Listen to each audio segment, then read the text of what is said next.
Rising prices, falling currencies. The effects of inflation are hitting hard. But in this age of globalization, what role is the Chinese regime playing in U.S. inflation?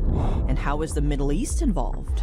In this special report, we look at how players in different countries move across the global chessboard and how actions thousands of miles away are felt here at home.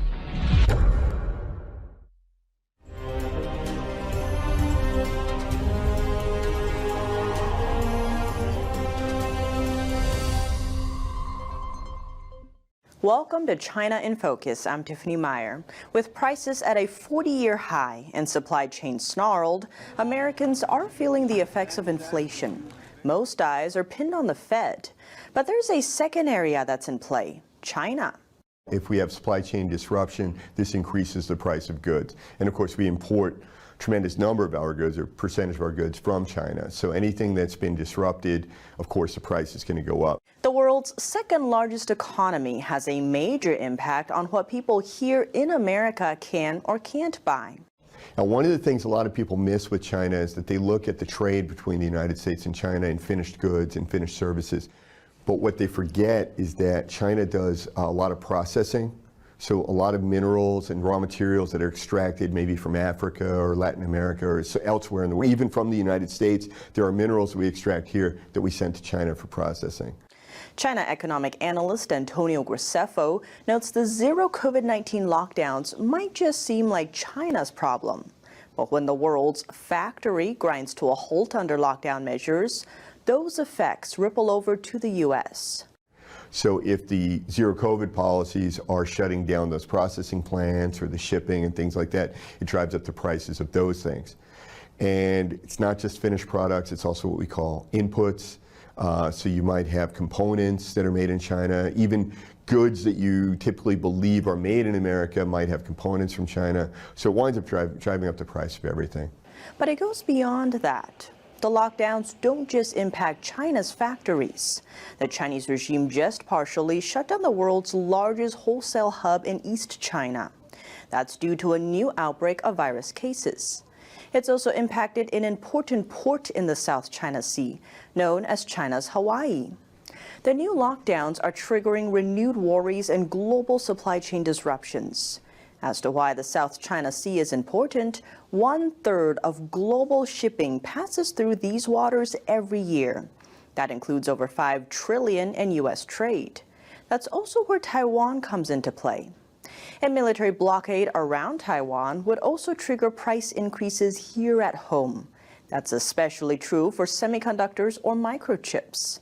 Taiwan produces 90% of the world's high-end chips. The tiny devices go into everything from cell phones to computers, cars, and military equipment. A disruption there caused by a military conflict would drive up prices across the board too. But before going into other areas sparking rising costs, it's important to note what drives inflation. Because it's more than seeing higher prices in stores or at the pump. People are mistaking higher prices with inflation, and it's not exactly the case. The higher prices because of the supply chain disruption, yes, but the inflation is caused by reckless spending on the pandemic. I mean, the pandemic spending. Inflation comes from the government printing money or the government borrowing money and spending money that it doesn't have. Part of that goes back to the pandemic back in 2020. The Department of Health and Human Services declared a public health emergency. It was set to expire on July 15th, but the Biden administration extended it for 90 days. And what a lot of people don't understand, because a lot of people are saying to me, what does it mean they extended the emergency? Nobody's wearing masks. You don't have to have a vaccine to go to the movies. No, but what it means is that all these economic programs remain in place. It means the government continues to spend recklessly because of the continued emergency. Speaking of emergencies, the pandemic isn't the only one in effect. And that's why a few weeks ago, when the White House said that they were going to declare an emergency for the climate emergency, I was like, oh my God, no, please no, because it's already so much spending. I mean, we're talking about years of GDP that are just being spent right now. That's your inflation. These other things are price increases. It's not exactly inflation. And one way Congress is fighting inflation is by spending more. Congress just passed the $430 billion Inflation Reduction Act, which aims to fight climate change and reduce prescription drug prices. But not everyone agrees this is the way to go. By definition, you cannot spend your way out of inflation. Inflation is caused by government spending. Increasing spending increases the inflation. I don't know where, Janet Yellen and all that, I don't know where they went to school. And they all probably went to much better schools than I did, I grew up in Tennessee. But that's madness. The definition of inflation, what is the cause of inflation? It's government spending. So how are they planning to get out of the inflation? By spending more money. So if boosted spending won't fight inflation, what will? You have to raise interest rates. You have to reduce credit, you have to reduce government spending, you have to reduce social programs, you have to reduce everything that pushes money into the economy because we need to decrease the money supply, and that's how you curb inflation. But Graceffel adds, instead of doing that, the U.S. is headed towards something called a perfect storm. And what we're doing is we're setting ourselves up for stagflation, which is just the absolute worst. It is the what do they call it, the perfect storm, of economic problems. Because what happens is the Fed raises interest rates, which causes hardship for a lot of people. If you're trying to buy a home right now, mortgage rates are very high. If you want to buy a car, the rates are high. So this is negatively impacting people. Businesses do not expand. When the interest rates go up, businesses don't expand. They don't want to borrow money from the bank to build another factory because now they're borrowing at a higher rate, right? So that's how it impacts the economy. Looking beyond the U.S., there are two major areas also affecting prices. Pushed to the forefront on both is oil. President Biden has blamed big oil and Russia for the spiking fuel prices. He's also considered slashing tariffs on China, which he argues would lower inflation in the U.S., but make the U.S. appear weak on China. Now, to solve the first one, President Biden recently made a trip to Saudi Arabia, but it didn't go quite as planned. When our president travels to Saudi and asks them to pump more oil, to produce more energy, they have to be looking at us as though we've got two heads. They know that we can be energy independent at home. That's REA Lightstone, former special envoy for the Abraham Accords and author of Let My People Know. Right now, the U.S. says we can't be energy independent because of climate change concerns. But Lightstone says it's not called regional warming, it's called global warming. So therefore, if there's an energy climate issue, then it should affect the United States just as much if it's pumped in Saudi, Iran, Venezuela, other places that we've gone to ask them to produce more energy, as well as it does when it's produced in Texas or in the Dakotas. So when we turn and look at them and say, we need you to produce more energy, they look at us and say, why aren't you producing your own energy? It doesn't make any sense. But that has impacts beyond just oil. It also affects who countries choose to work with. Lightstone says when it comes to the Middle East, clarity is the number one name of the game. And to be clear, who are our foes? And that's Iran, and that's China, and that's Russia. And you can stand with them or you can stand with us. Now, who are our allies? That's Israel, the United Arab Emirates, Bahrain, Saudi Arabia, and others. And we'll stand with them. But if we don't, Lightstone warns. And when our allies get mixed messages, they have to act in their own best interest. None of these guys, none of these countries want to run to the Chinese. They don't want to run to Russia. They don't want to run to Iran. But if we're not there and we're not dependable, where are they going to go? He describes some examples. Two very clear examples to that. When Abu Dhabi, the capital of United Arab Emirates, sustained a drone attack from terrorists funded by the Iranians, we, the United States of America, did not rush to condemn the attacks. We didn't rush to provide aid. We didn't rush to provide additional defensive alignments. We waited and we listened. That's not how allies treat each other. When the Saudis receive relentless drone attacks against civilians and against the number one energy producer in the world, Aramco, and we're not doing more in order to prevent that from happening. In fact, we're taking the Houthis, who are in Yemen, who are primarily responsible for those drone attacks, off of the terror watch list or off the terror list. Not only are we not helping our allies, we're actively hurting our allies. Lightstone says in the case of Saudi Arabia. So when they look at these nonsensical decisions that our leadership is making, they turn and say, look, China is a good long-term partner. China comes with a lot of challenges, and they're aware of those challenges, but they say there's consistency. And sometimes knowing what those challenges are is worth it on a risk-reward basis versus the not knowing what comes with your allies that you're assuming you can trust, but you can't always trust, if that makes sense. Now, the U.S. has been in the process of finalizing the text to restore the 2015 Iran nuclear deal. But Lightstone argues it's not just Iran that's rising in power in the region. It's two of America's biggest foes. As we retreat from the region and Iran gets stronger, that is the back door or the front door for Russia and China to get a stronger presence in the region. There's no doubt that they are licking their chops for the opportunity for the economic win that comes from the Middle East, the energy supremacy that comes from the Middle East, but also in terms of a strategy for the United States of America. Lightstone argues instead of a place of chaos, the Middle East can be a place of prosperity, not just for the region, but also for the U.S. In one case, he says amid the current talk of removing our manufacturing dependence on China, one of the greatest places that we can pivot to, because it's the center sort of the world, is the Middle East and North Africa. A stable Middle East and North Africa can be an enormous source of fantastic manufacturing. You've got the energy there. You've got the geographic location there. You've got great ports that are there. We can replace part of, not all, but part of what we rely upon for China, but that's only if it's under our influence. But that vision of prosperity disappears if the region is under the control of a foe. If it's under Chinese influence, who cares if you move it from China if it's still under Chinese influence? It hasn't done us any good. So this would be a major strategic blunder. The withdrawal from Afghanistan and the 20-year war on terror is still fresh in many Americans' minds.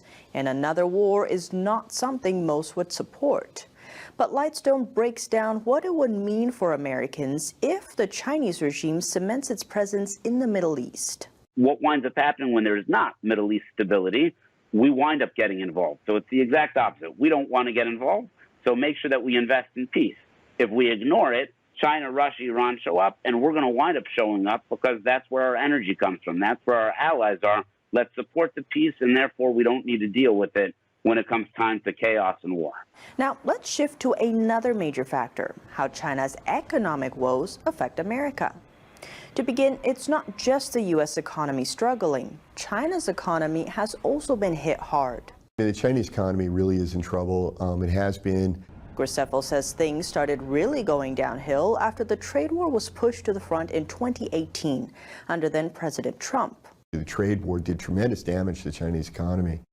And it didn't stop there. Pandemic response, the lockdowns, zero COVID, Xi Jinping's crackdown on everything. I mean, because it's not just, finance, and it's not just the real estate sector. He cracked down on tech, he cracked down on billionaires, cracked down on the education sector. He effectively wiped out the private education sector, which was, billions and billions of dollars and lots of jobs. But on top of billions and billions of dollars lost, there's another area Gracefo says is important that often gets overlooked.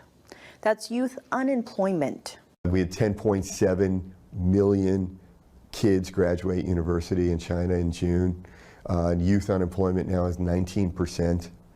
And youth unemployment is a really important statistic because it's easy to overlook because these are people that were not part of the economy yet.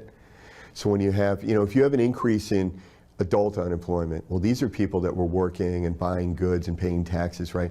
And when they become unemployed, it immediately impacts the economy, and you can see it. With kids, they weren't part of the economy, so it's easy to overlook. Well, that doesn't hurt anything. They weren't earning any money or paying taxes. Yes, but they're not joining the workforce now. So your economy can't possibly expand at the rate it was expanding. And if you have youth unemployment today, it means you're going to have, adult unemployment later, right? And also it means that as old people are retiring, because whatever number of old people retired this year, of course, China has an average age which is considerably higher than than a lot of other countries. So a lot of Chinese people retired this year. Well, if these kids can't find jobs, that means that when these other people retired, the jobs were not left open. Like maybe they just, discontinued that job, right? So it means that in the future, a very near future, you're going to see a tremendous impact on the economy. So if the Chinese economy is in a contraction, what does that mean for the U.S. and international markets? A lot of the countries that China trades with, China is their #1 trade partner. So if your number one trade partner is in a recession, it's going to affect you. One way that's hurting the Chinese economy is actually good news for the U.S. Graceffa notes that right now, Fed is raising interest rates in order to counter inflation here. That's attracting investment to the U.S., which is a good thing. It's taking investment away from China, which is a bad thing for the Chinese economy. But with international markets pivoting and investing in the U.S., how will it play out for China and the ripple effect? Reduced investment in China will most likely equal reduced industrial output and reduced exports. And right now, the reduction would be a reduction in growth of industrial output and a reduction in growth of exports, right?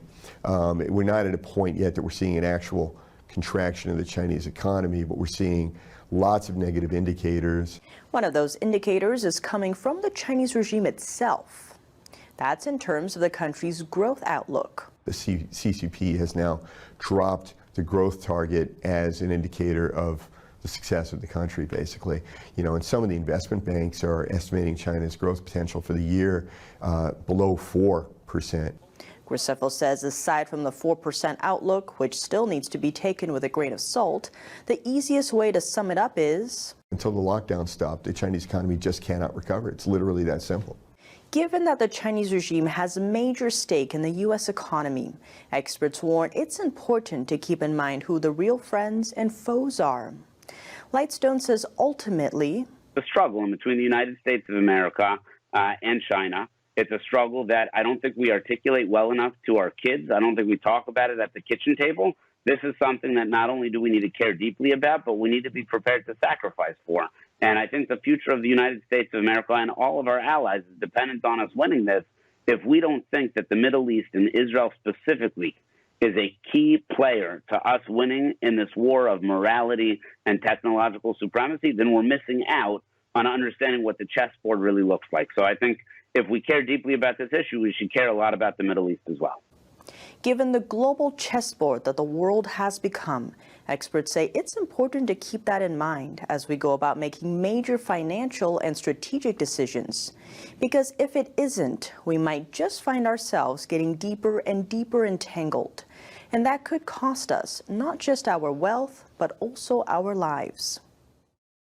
That's all for today's China in Focus. I'm Tiffany Meyer. If you have any feedback on the show or have something you'd like to see us cover, send us an email at chinainfocus@ntd.com. We'd love to hear from you. Thanks for watching and see you tomorrow.